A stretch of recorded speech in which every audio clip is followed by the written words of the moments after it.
News Home. Share. Ben Roberts-Smith's appeal has been dismissed, but the legal saga isn't over.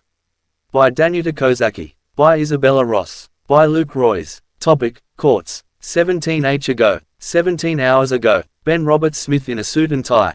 Ben Roberts-Smith says he will challenge the federal court's decision in the High Court. AAP, Flavio Brancalone.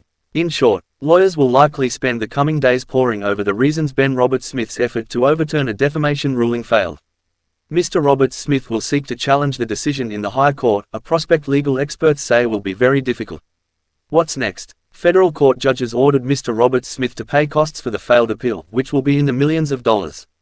Link copied. Share. Decorated war veteran Ben Roberts-Smith's bid to overturn a defamation ruling that found on the balance of probabilities he was complicit in war crimes has been dealt a considerable blow.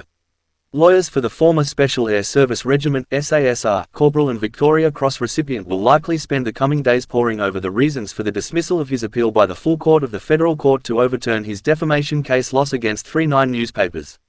Mr. Roberts-Smith originally sued over a series of articles published in 2018 with allegations of war crimes in Afghanistan, bullying and domestic violence against a woman in Canberra.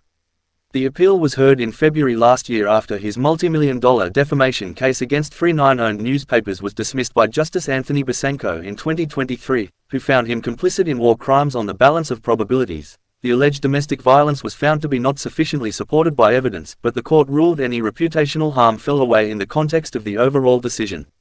In the appeal, Mr. Roberts-Smith's legal team argued Justice Besanko made several legal errors, including incomplete fact-finding, insufficient reasoning and arbitrary conclusions about witness reliability. The former SASR corporal also had an application to reopen the appeal with the inclusion of new evidence dismissed by the full bench of the federal court.